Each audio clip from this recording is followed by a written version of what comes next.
Alhamdulillah, alhamdulillahi rabbil alamin. Hamdan katsiran thayyiban mubarakan fihi ala kulli hal. Alladhi qad awjada min nurihi nuran bihi ammal huda. Ashhadu an la ilaha illallah wahdahu la syarika lah. Wa ashhadu anna Muhammadar Rasulullah la nabiyya ba'dah.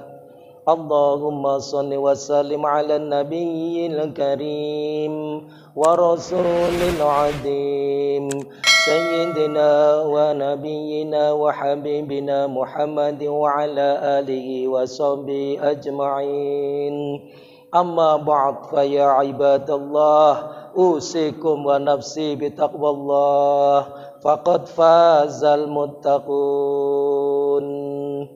Qala Allah Ta'ala fi kitabil karim. A'udzu billahi minasy syaithanir rajim. Qul in kuntum tuhibbunallaha fattabi'uni yuhibbukumullahu wa yaghfir lakum dzunubakum wallahu ghafurur rahim. Ma'asyiral muslimin, sidang salat Jumat yang dimuliakan Allah. Kita sekarang berada di hari Jumat tanggal 6 Oktober 2023 atau bertepatan dengan 20 Rabiul Awal 1445 Hijriah. Yang berarti kita diingatkan kembali oleh Allah akan kelahiran Nabi Agung Muhammad sallallahu alaihi wasallam di bulan yang mulia ini. Oleh karena itu, pada kesempatan ini izinkan khatib untuk menyampaikan tema adalah sebuah tema untuk mengingatkan pada kita lebih mahabbah, mencintai dan ittiba kepada Rasulullah sallallahu alaihi wasallam, yaitu konsekuensi syahadat Rasul. Ketika seorang hendak masuk ke dalam agama Islam, dia harus bersaksi dengan mengucapkan dua kalimat syahadat, yaitu asyhadu an la ilaha illallah wa asyhadu anna Muhammadar Rasulullah, yang artinya aku bersaksi bahwa tiada Tuhan selain Allah dan aku bersaksi bahwa Nabi Muhammad adalah utusan Allah. Ucapan dua kalimat syahadat itu terbagi dua, tentu saja mengandung konsekuensi yang sangat besar. Syahadat pertama disebut dengan syahadat tauhid, yang mengandung makna bahwa kita mengakui Allah saja sebagai Tuhan kita. Dan syahadat yang kedua disebut dengan syahadatul Rasul, yang berarti kita mengakui bahwa Nabi Muhammad sallallahu alaihi wasallam adalah Rasul atau utusan Allah.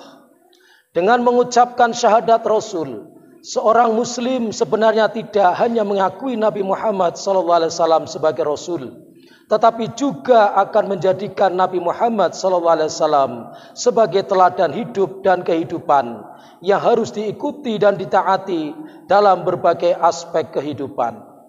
Itu pula sebabnya mengapa kepribadian Nabi Muhammad SAW tidak bisa dipisahkan dari kehidupan seorang muslim. Oleh karena itu, setiap muslim harus membuktikan pengakuannya kepada baginda Muhammad sallallahu alaihi wasallam sebagai utusan Allah. Dalam kesempatan khutbah yang singkat ini akan kita bicarakan sekurang-kurangnya ada 6 hal yang harus kita tanamkan dalam diri kita, baik dalam bentuk sikap maupun perbuatan, sebagai pembuktian dari pengakuan kita kepada Nabi Muhammad sallallahu alaihi wasallam sebagai Rasul. Yang pertama adalah memantapkan keimanan kita kepada kerasulannya, dalam arti kita tidak ragu sedikit pun bahwa beliau diutus oleh Allah untuk membawa risalah darinya. Hal ini memang perlu kita pertegas, mengingat fenomena sekarang ini masih saja ada yang mengendurkan keimanan kita kepada Rasulullah.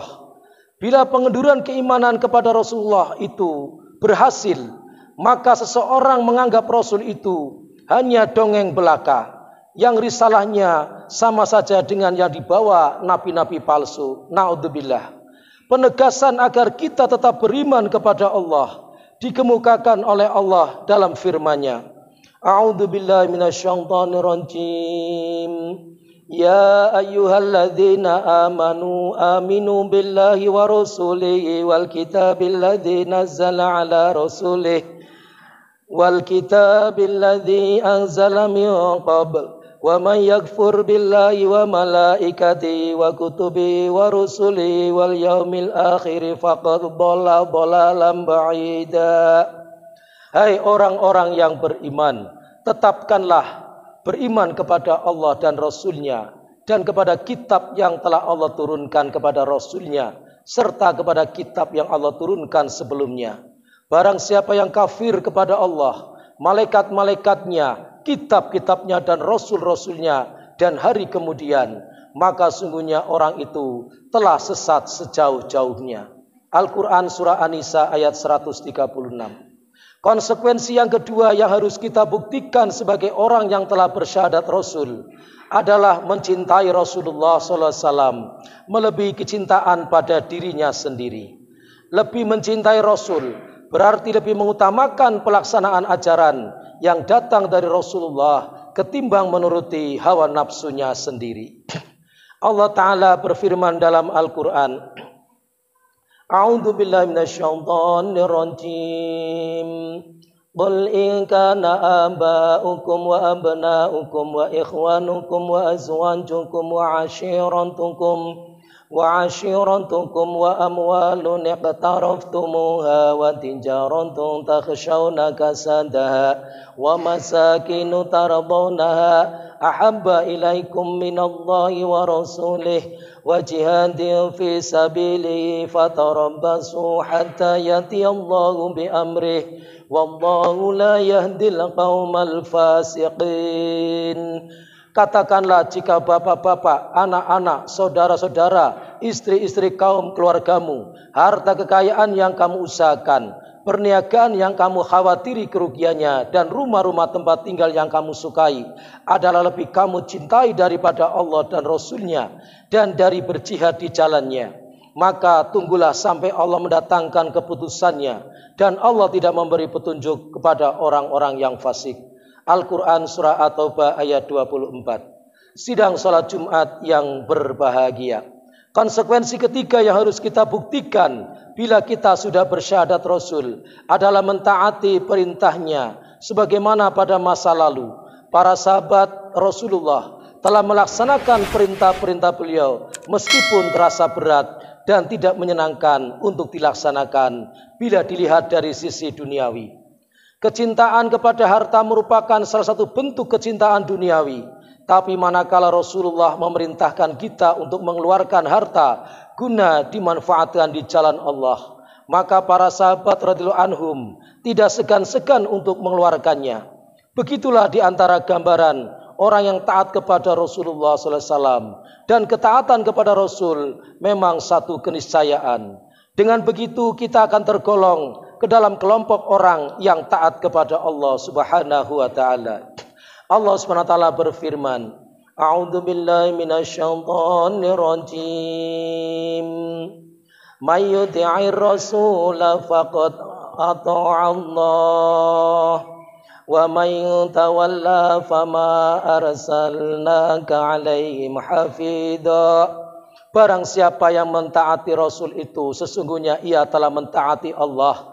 Dan barang siapa yang berpaling dari ketaatan itu, maka kami tidak mengutusmu untuk menjadi pemelihara bagi mereka. Al-Quran Surat An-Nisa ayat 80. Di samping itu, konsekuensi yang keempat dari syahadat Rasul adalah menjauhi larangannya. Ini berarti segala bentuk yang dilarang oleh Rasul tidak ada pilihan bagi kita kecuali harus meninggalkannya. Manakala apa yang dilarang Rasul tidak kita tinggalkan, maka sadar atau tidak kita termasuk ke dalam kelompok orang-orang yang melecehkan Rasulullah SAW yang mulia. Apa yang dilarang oleh Rasul tentu banyak sekali. Kalau Rasulullah melarang kita berzina dan mendekatinya, artinya zina bukan sekedar harus ditinggalkan, tapi malah jangan sampai didekati. Keharusan kita menjauhi dan meninggalkan segala bentuk larangan Rasul terdapat dalam firman Allah Subhanahu wa taala. A'udzu billahi minasyaitonir rajim. Wa ma atakumur rasulu fakhudhuhu wa ma nahakum anhu fantahu wattaqullaha innallaha syadidul iqab. Apa yang diberikan Rasul kepadamu, maka terimalah dia, dan apa yang dilarangnya bagimu, maka tinggalkanlah, dan bertakwalah kepada Allah. Sesungguhnya Allah sangat keras hukumannya. Al-Quran surat Al-Hasyr ayat 7. Ma'asyiral muslimin, sidang salat Jumat yang dimuliakan Allah. Konsekuensi kelima yang harus kita buktikan dari syahadat Rasul adalah melanjutkan misi dakwah yang dibawa oleh Rasulullah Sallallahu Alaihi Wasallam. Hal ini karena sesudah beliau wafat, Allah SWT tidak lagi mengutus orang nabi atau rasul untuk melanjutkan misinya itu. Maka tanggung jawab itu dibebankan kepada setiap pengikutnya. Itu pula sebabnya mengapa Rasulullah SAW bersabda dalam satu hadisnya yang terkenal, balighu anni walau ayah, sampaikanlah dariku walaupun hanya satu ayat. Dengan demikian, meskipun pemahaman kita tentang Islam masih sangat minim, dia tetap berkewajiban menyampaikannya kepada orang lain.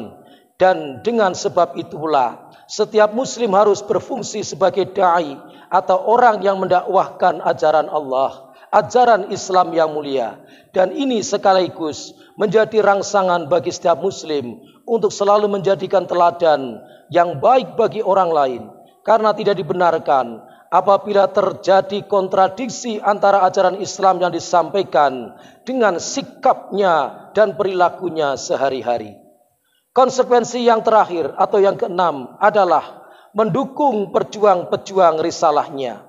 Ini memerlukan untuk kita bersama supaya dapat berkontribusi dalam tegaknya dakwah Islam yang diemban oleh para ulama kita, oleh para mubaligh kita, para orang-orang yang berjuang di jalannya.